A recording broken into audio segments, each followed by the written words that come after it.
तदेजति तन्नैजति तद् दूरे तद्व अंकिते अंतिके। तद्दूरे तद्वन्तिके तदंतरस्य सर्वस्य तदन्तरस्य सर्वस्य तद् उ सर्वस्यास्य बाह्यतः। तदु सर्वस्यास्य बाह्यतः. Yeah. Would someone like to read?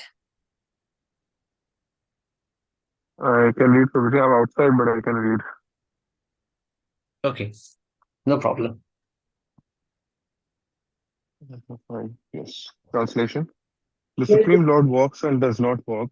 He is far away, but he is very near as well. He is within everything, and yet he is outside of everything. Purport. Here is a description of some of the Supreme Lord's transcendental activities executed by his inconceivable potencies. The contradictions given here prove the inconceivable potencies of the Lord. He walks and he does not walk. Ordinarily, if someone can walk, it is illogical to say he cannot walk. But in reference to God, such a contradiction simply serves to indicate his inconceivable power. With our limited fund of knowledge, we cannot accommodate such contradictions, and therefore we conceive of the Lord in terms of our limited powers of understanding. For example, the impersonalist philosophers of the Mayavad school accept only the Lord's impersonal activities and reject his personal features. But the members of the Bhagavad school, adopting the perfect conception of the Lord, accept his inconceivable potencies and thus understand that he is both personal and impersonal. The Bhagavatas know that without inconceivable potencies, there can be no meaning to the words Supreme Lord. We should not take it for granted that because we cannot see God with our eyes, the Lord has no personal existence. Sri Isopanishad refutes this argument by declaring that the Lord is far away but very near also. The abode of the Lord is beyond the material sky, and we have no means to measure even this material sky. If the material sky extends so far, then what to speak of the spiritual sky, which is altogether beyond it? That the spiritual sky is situated far, far away from the material universe is confirmed in the Bhagavad Gita 15.6. But despite the Lord's being so far away, he can at once, within less than a second, descend before us with a speed swifter than that of the mind or wind. He can also run so swiftly that no one can surpass him. This has already been described in the previous mantra. Yet, when the personality of Godhead comes before us, we neglect him. Such foolish negligence is condemned by the Lord in the Bhagavad Gita 9.11, where he says that the foolish deride him, considering him a mortal being. He is not a mortal being, nor does he come before us with a body produced of material nature. There are many so-called scholars who contend that the Lord descends in a body made of matter, just like an ordinary living being. Not knowing his inconceivable power, such foolish men place the Lord on an equal level with ordinary men. Because he is full of inconceivable potencies, God can accept our service through any sort of medium, and he can convert his different potencies according to his own will. Non-believers argue either that the Lord cannot incarnate himself at all, or that if he descends in the form of material energy. These arguments are nullified if we accept the existence of the Lord's inconceivable potencies. Then we will understand that even if the Lord appears before us in the form of material energy, it is quite possible for him to convert this energy into spiritual energy. Since the source of the energies is one and the same, the energies can be utilized according to the will of their source. For example, the Lord can appear in the form of the Archa Vigraha, a deity supposedly made of earth, stone, or wood. Deity forms, although engraved from wood, stone, or other matter, are not idols as the iconoclasts contend. In our present state of imperfect material existence, we cannot see the Supreme Lord due to imperfect vision. Yet those devotees who want to see him by means of material vision are favored by the Lord, who appears in a so-called material form, to accept his devotees' service. One should not think that such devotees who are in the lowest stage of devotional service are worshipping an idol. They are actually worshipping the Lord, who has agreed to appear before them in an approachable way. Nor is the Archa form fashioned according to the whims of the worshipper. This form is eternally existent with all paraphernalia. This can be actually felt by a sincere devotee, but not by an atheist. In the Bhagavad Gita 4.11, the Lord says that how he treats his devotees depends on the devotee's degree of surrender. The Lord reserves the right not to reveal himself to anyone and everyone, but to show himself only to those souls who surrender unto him. Thus, for the surrendered soul, he is always within reach, whereas for the unsurrendered soul, he is far, far away and cannot be approached.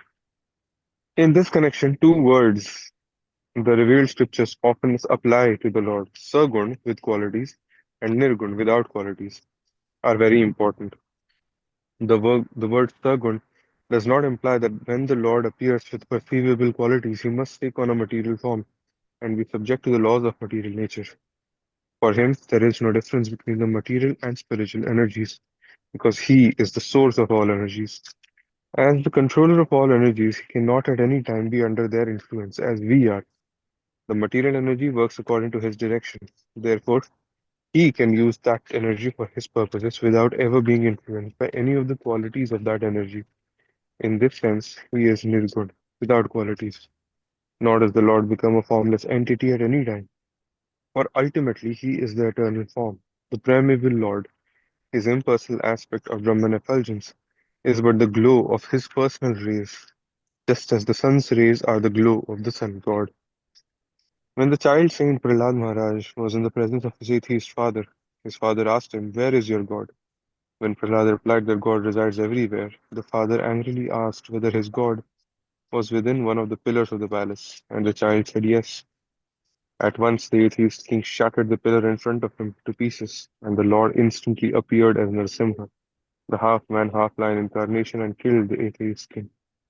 Thus the Lord is within everything, and he creates everything by his different energies. Through his inconceivable powers, he can appear at any place in order to favor his sincere devotee.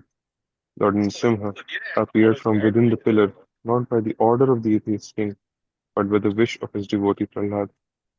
An atheist cannot order the Lord to appear, but the Lord will appear anywhere and everywhere to show mercy to his devotee. The Bhagavad Gita 4.8 similarly states the Lord appears in order to vanquish non-believers and protect believers.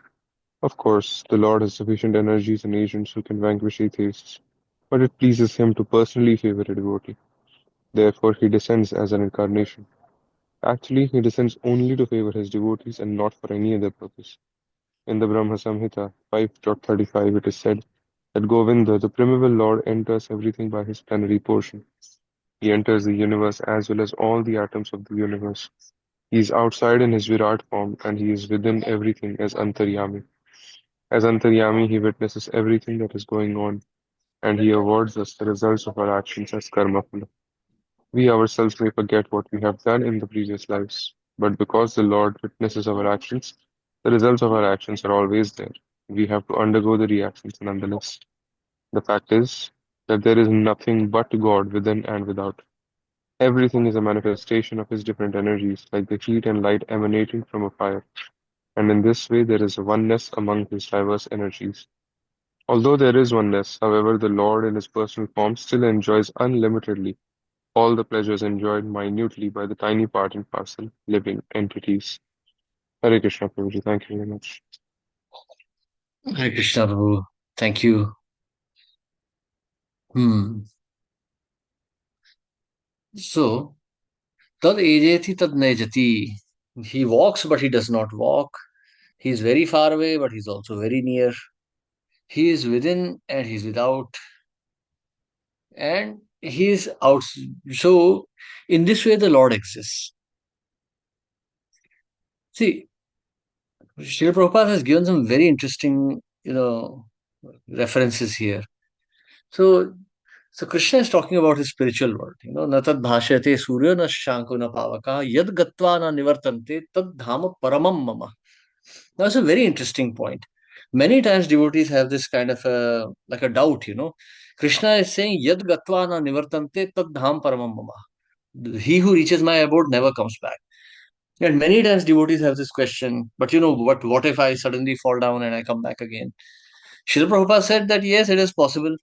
If you so desire, you can come back. Krishna is not going to hold you either in the material world or in the spiritual world. It's always your desire. But why is it said that? Yad gatva na nivartante tat dhama paramam mama. Why is it said like this? Because material world is just like a tiny speck in the spiritual sky. Spiritual sky actually is the origin. It is the source of all. Mattah sarvam pravartate. Everything is emanating from Krishna.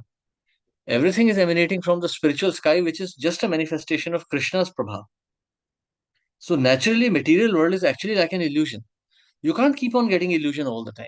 You may go to bed right now and see a dream, but when you are awake, you're not going to see that dream again. So material life is just like that little nightmare that we suffer for a little bit of our existence. It is actually like a blip in the infinite life that a living entity actually has. So that's why Krishna is saying, Yad gatvana nivartante tad dham paramam mama. So the Lord is far away, but he's at once near. Why? Because everything is resting on the Lord himself. Everything is resting on the Lord. Hmm. So, see, it's like this that, like a bacteria or a virus lives on the skin or within the body. The bacteria or the virus or whatever little vector it is, it's deriving its nutrition from our body only. Its existence depends on our existence. We surround that creature from all over. So, just like that, we are situated on the Supreme Lord Himself. There is no question of us being ever separated from the Lord. We are within Him and He is within us in that sense. Sarvasya Chaham Hridi Sannivishto. He's within our heart as Paramatma because He's pervading the entire universe. He's even pervading the little atoms of this universe. The whole movement of this universe is taking place because of Lord's energy. Lord is providing the energy. There may be Newton's laws or Einsteinian laws or so many laws of physics, but those are just explanations of the phenomena that is existing because of the supreme spiritual being, the Supreme Lord Himself. But out of our ignorance, we don't really understand His personality. So even as devotees, we have doubts about Him. That's why Krishna is addressing that doubt here. He says, Avajananti mama mudha manushim tanumashritam. Fools deride me, considering me to have appeared as an ordinary human being. Param bhavam ajananto mama bhuta maheshwaram. They don't understand my real nature. Param bhavam, my absolute nature, they don't understand that I am the master of everything, of all that be. Mama bhuta maheshwaram. I am the absolute master of everything that exists. Because the Lord appears in this world and he performs activities which are seemingly like ours, we consider him to be like one of us. Where is God? Show me the God. Where can I find him? If there is a God, there is actually no God. All this is foolishness because we cannot really param bhavam ajananto. We cannot understand his param bhava. In Brahma Samhita, Lord Brahma actually says, Vedeshu durlabh adurlabham atma bhakto. So without surrendering, one cannot understand the Lord. Lord himself explains in the 10th chapter. You know, uh, तेषां सततयुक्तानां भजतां प्रीतिपूर्वकं ददामि बुद्धि योगम तम येन माम उपयान्ति ते. So to those who are constantly engaged in loving devotional service, I give the intelligence by which they can come to me. To going to the Supreme Lord doesn't mean going somewhere physically. It means uniting with Him spiritually. You will remain who you are, man, woman, Indian, American, whatever you are, you'll remain what you are. But in your spirit, you'll be united with the Supreme Lord. This illusion of I am this body will be completely vanquished. In this way, one is united with the Lord. But that intelligence is given by the Lord Himself. That cannot be acquired by the study of books. By the study of books, we learn how to surrender to Him, how to render loving devotional service. Bhajatam priti purvakam. Then the Lord, dadami buddhi yogam tam. Then He gives that intelligence by which we can go to Him. So, so in this way, we have to accept the Lord. The Lord is inconceivable. In the Bhagavad Gita, it is explained, the nature of the Lord is explained. There that this is a very nice verse. Actually, this is very interesting verse. We're going to deal with this when we study Chaitanya Charitamrita also. Sarvata pani padam tat, sarvatokshi shiromukham, sarvata shrutimaloke, sarvam avritya tishtati. Everywhere are his hands and legs, his eyes and faces, and he hears everything. In this way, the super soul exists. So Krishna is already saying that, that I exist within the heart of every living entity. Sarvasya chaham hridi sannivishto. Also in the 18th chapter, Krishna has explained the same thing.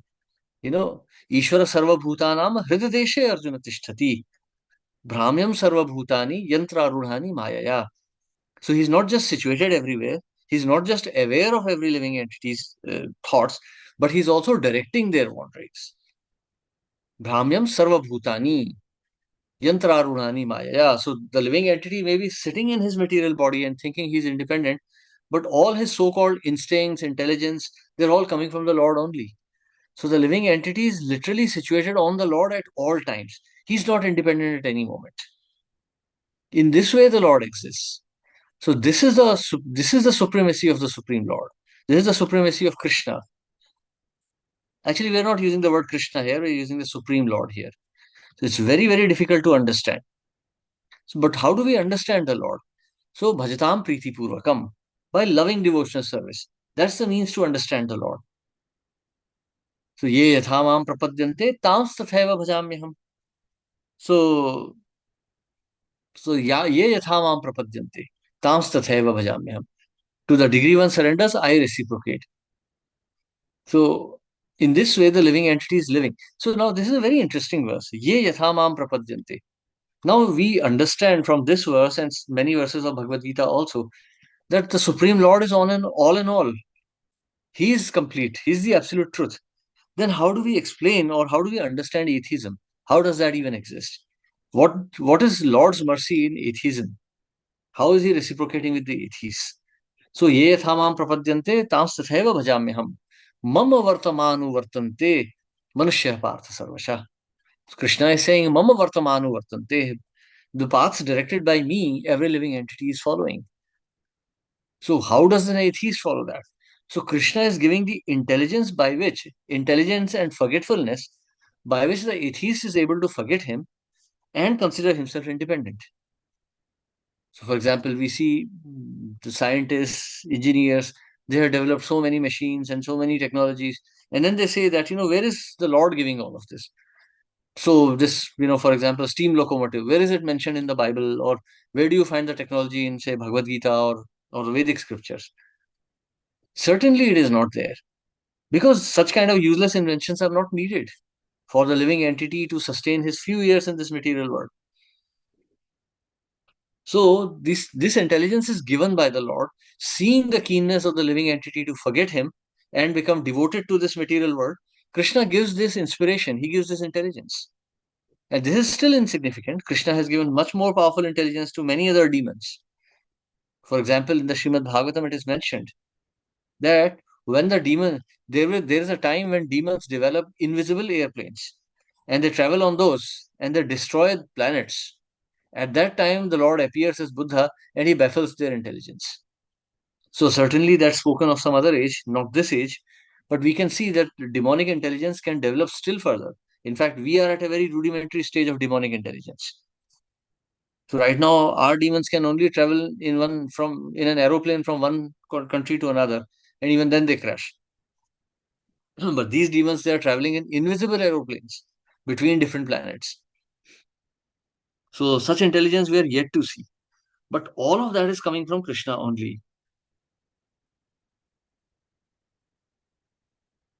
So in this way, the Lord reveals himself. So in this way, the Lord reciprocates with everyone, not just the devotee. Of course, if a devotee surrenders, then dadami buddhi yogantam. Then Lord simply gives that intelligence. One who thinks of the Lord all the time favorably, one who worships the Lord lovingly, then Krishna reveals himself completely.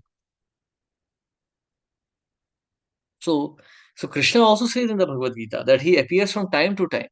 Paritranaya sadhunam vinashaya cha dushkritam dharma sansthapanarthaya.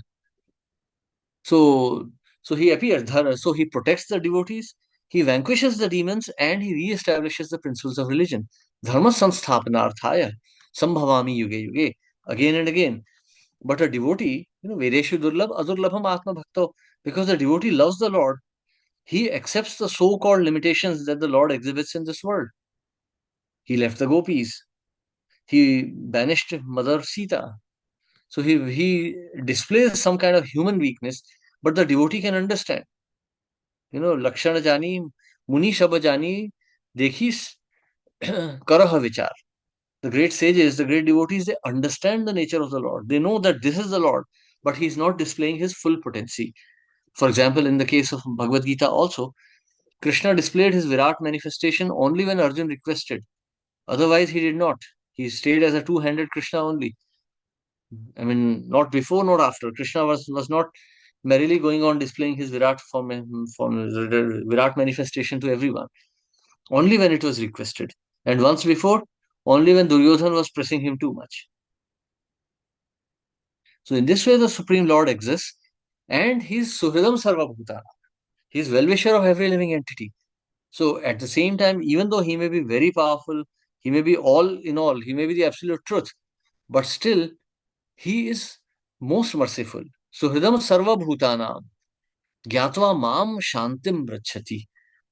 So by knowing him, anyone can attain peace. He's well-wisher, he's a benefactor of every living entity, not just the devotees, the demons, the animals, the plants, the inanimate beings. He is a well-wisher of every living entity, and he's fulfilling their desires.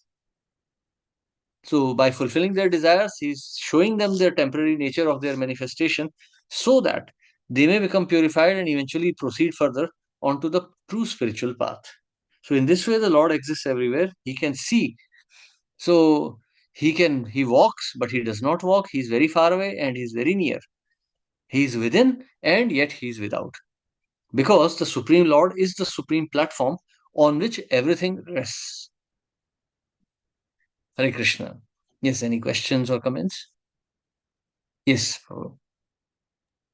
Hare Krishna. So Hare yes, Krishna. if we could speak a little bit more about the demonic technologies, very interesting situation we have, because if I understand correctly, in the previous yugas, like Satva Yuga, Treta Yuga, that people were maybe not as much technologically advanced as now, but they were way more spiritually advanced.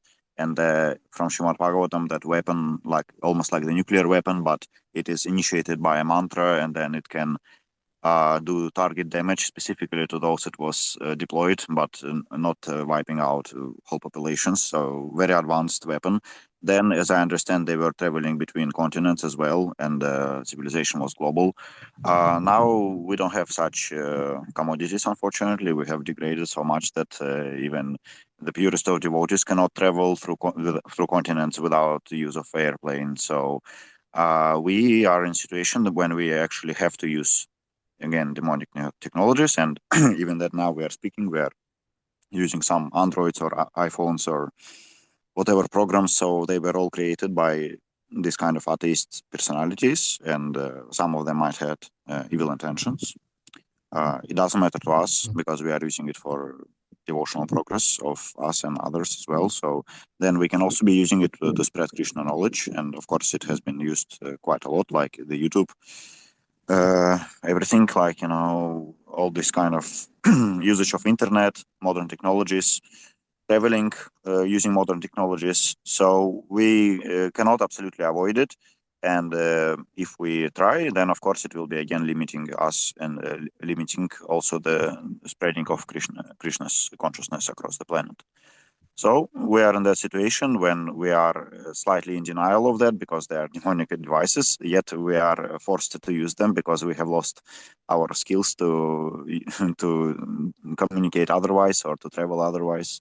So yes, we just have to do it, and then we probably also should be happy if there comes some further technological progress that can be used in a positive way. Of course, everything can be used with dark intentions, but almost everything can be also used for good. So it's a very tricky subject here. Hare Krishna. Hare Krishna. It's very simple. The technology itself is not demonic. The demons have created this technology. But the technology itself is just a medium. It's just knowledge. It is what it is. It is the consciousness behind which decides whether an object or a thought is demonic or divine. Arjun was a divine personality and he killed. And yet there are Buddhists who are demonic, but they are renounced. They are peaceful. They denounce the Supreme Lord also. In Chaitanya Charitamrita, it is mentioned that Buddhists tried to feed some unofferable food to Mahaprabhu, but an eagle took it away and dropped the plate on their heads. So that's a demonic thinking. So Buddhism as a religion exists to suppress the demonic thoughts.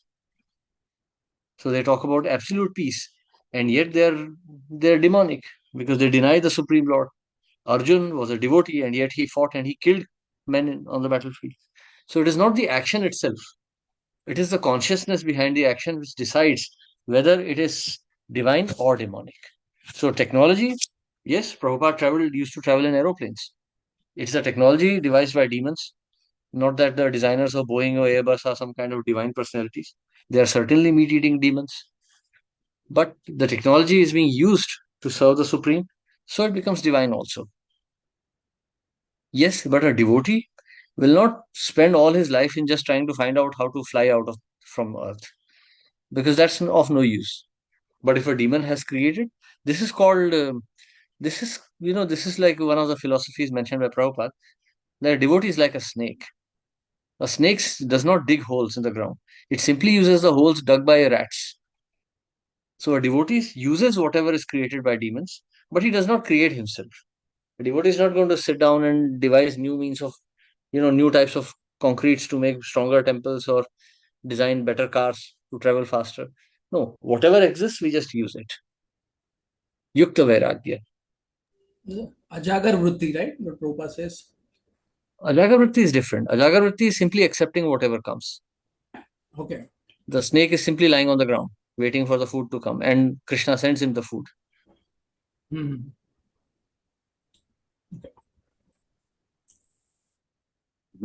I just have to comment that Sanna has very much phobia of snakes, and she hates them, and now she is like very much in denial of that. But there is probably other examples. Yeah, Prabhupada gives this example.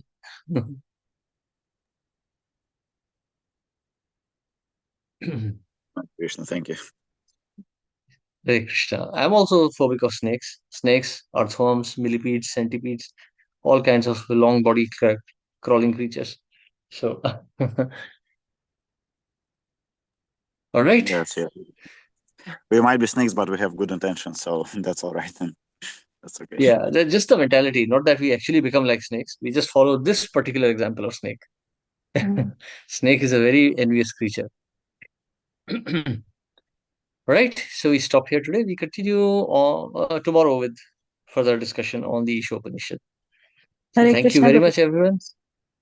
Hare Prabhuji, I have Krishna. a question, if I can Yeah, ask, please. please.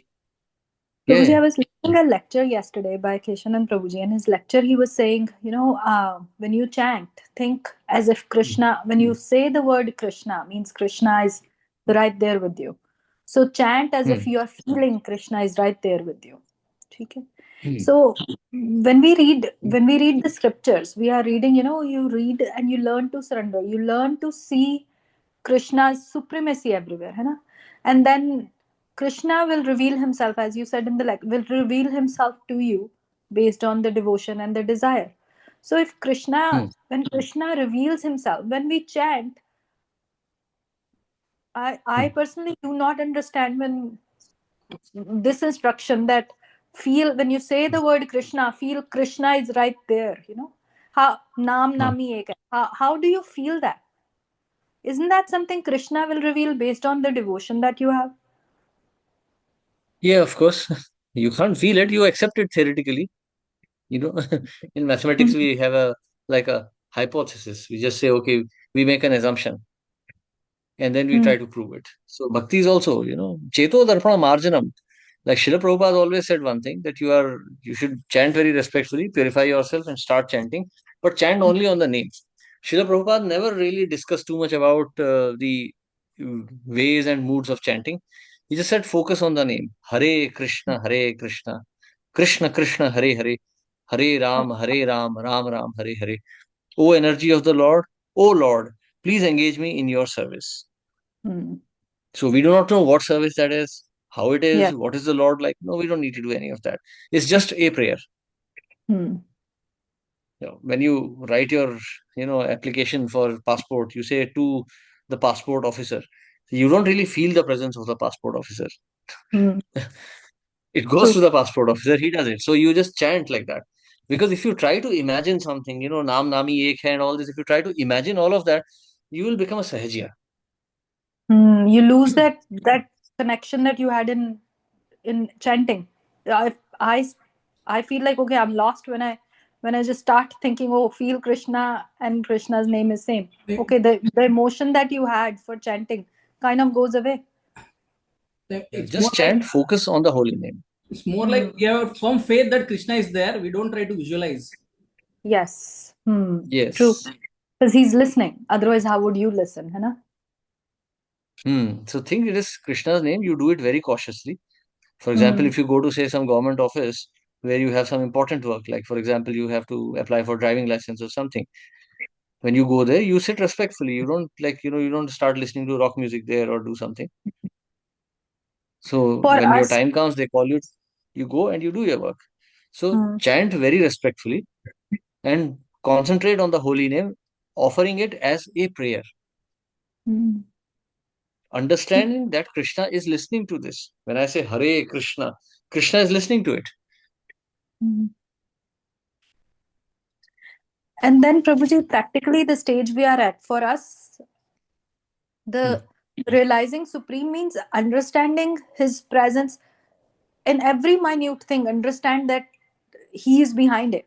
No, would that be the right understanding? कि when we say He is the Supreme, well, theoretically, yeah, He is the Supreme, of course. But when you try to understand that or feel that practically, meaning ke you feel that in every single thing that you are doing or happening or coming around or whatever that is, you link it with Krishna, hai na? Hmm. See, it's like this. That, like there's a saying in English, morality is what you do in private. So if you really think that there is Krishna, Krishna is everywhere, what will decide your devotion? The quality of your devotion is what you do when you are alone, when no one is watching you. What are your thoughts? What Mhm. are your actions? Mhm. So, because Krishna is present within you, Sarvasya Chaham Hridi Sannivishto. He's Mhm. observing you from within your heart. Mhm. You don't really have to perceive his presence when you are chanting. He's within you at all times, Mhm. even when you are not chanting. So you should always think of Krishna. Yes. You know, Mhm. always think of Krishna. Always remember Krishna. Prabhupada used to say, always remember Krishna, never forget Krishna. Man manah bhava mad bhakto madhyaji mam namaskuru. Always think of me. Because I am there with you. I am sitting with you all the time. It's not that when you are chanting, I come specially, or when you go to the temple, you see me. No, I am sitting inside you at all times. I am your friend. Mhm. Priyosime, you are Yes. very dear to me. Mhm. So that's the way to understand Krishna. That is ye yathamam prapadyante. Mhm. ठीक है. One more, this could be a silly question, but this always comes in my mind and I'm like, okay, this is a higher topic, maybe I don't want to think about it. So if I can ask, agar higher lagega, then you don't have to answer.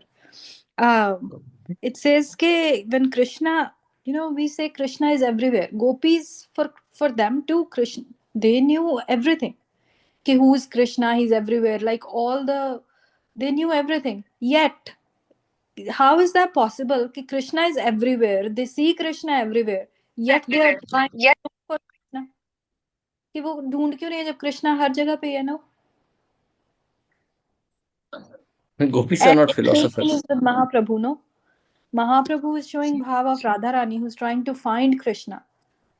He's Hmm. Krishna himself. Hmm. So So ये what is I never. Mahaprabhu saying? Mhm. What is Mahaprabhu saying?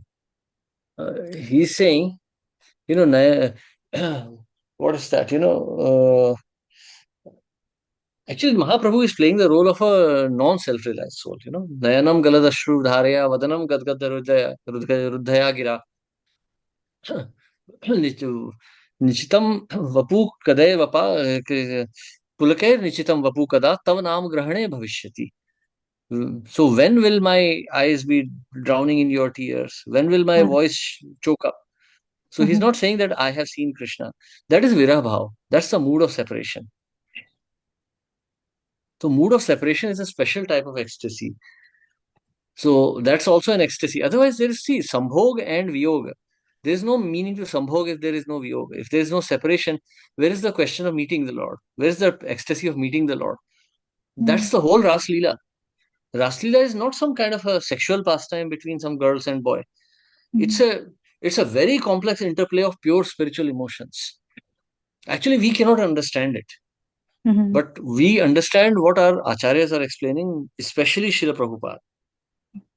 So Srila Prabhupada is explaining this way, that this meeting of Krishna is intensified when there is separation. And the intensity of meeting Krishna becomes sweeter when the gopis understand that there is going to be a separation soon. So this is the real ecstasy of Ras Leela. This is the real ecstasy of Madhurya Ras. Constant association of Krishna is neither pleasurable to the jiva nor to Krishna. So they are always meeting and separating. Not just the gopis, even the gopas. So when a devotee advances in bhakti, he understands his separation from Krishna. When that mood starts intensifying, then we can see that we are actually becoming devoted to Krishna. In the beginning stages of bhakti, this will manifest as a kind of emptiness. Sometimes psychologists might even call it depression. Because the material world no longer attracts you, but we haven't developed sufficient Krishna consciousness to be able to feel attraction to Krishna all the time. Yes, that is true. So read Nectar of Devotion if you want. You'll find all your answers there. Okay, I just was holding it might be a higher topic and I'm not ready for that stage yet. That's why. It's all right. None of us is on that platform, but if you want the answers, you'll find it in them in the Nectar of Devotion. Okay. Thank you so much, Prabhuji. Thank you so much. Hare Krishna ji. Hare Krishna. Okay, so thank you very much. Hare Krishna. Srila Prabhupada ki jai. Hare Krishna. Thank you, Prabhuji. Srila Prabhupada ki jai. Thank you. Srila Prabhupada ji ki jai. Thank you ji. Hare Krishna. Dandavat Hare pranam. Krishna. Thank you.